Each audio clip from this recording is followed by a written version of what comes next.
One Direction, according to Niall Horan, now feels like a separate life. Niall Horan rode one of the craziest rides a child has ever experienced. Without any professional training, he entered the X Factor audition at age 16, advanced to the following round, and met Louis Tomlinson, Liam Payne, Zayn Malik, and Harry Styles, who would later become the band One Direction. Before disbanding in 2015, the group performed in stadiums and moved more than 70 million albums globally. Horan tells today's Willie Geist that after experiencing such success, it almost feels like a dream. He admitted in the Sunday Sit-Down show on June 25 that I'm, a bit older. I'm so grown up now. During the peak of the COVID-19 pandemic, according to Horan, he began to think back on the previous 10 years of his life. At that point, he understood that his experience with One Direction contrasted to the current feels almost like a different reality. He said to Geist, "It almost feels like it's a separate existence now. Looking back, I can say with certainty that I have a more mature, positive attitude on life. I didn't get sidetracked along the way," he continued, laughing. When Horan first became famous, he recalled feeling as though he had just experienced the craziest thing that could possibly happen to someone. With the success of their debut single, What Makes You Beautiful, the band was beginning to gain recognition across Europe and the United States. "It quickly snowballed," he said. "I think the rest is history. They were in a state of shock the whole time at the start of their success," he claimed. "I believe that is what drew many people to the band. 5 blue-collar, working-class kids who were just deer in the headlights before becoming,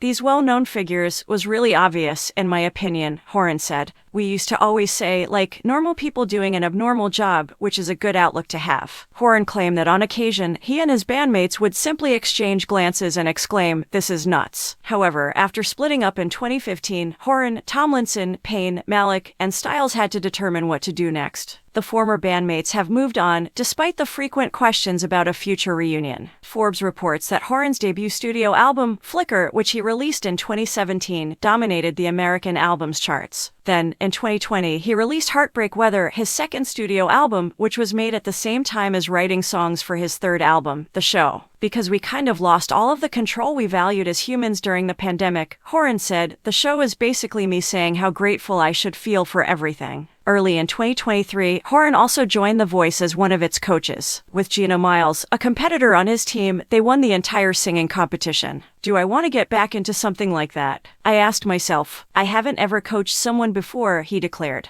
"However, that was the best choice I ever made. It's a lot of fun." Now that he has released 3 albums, Horan claims he has no plans to slow down. He said, "There's always a sense of having to prove yourself. I hope you occasionally write a nice song that has some staying power. For how many years have I been doing it now? I sincerely hope it doesn't come to an end soon."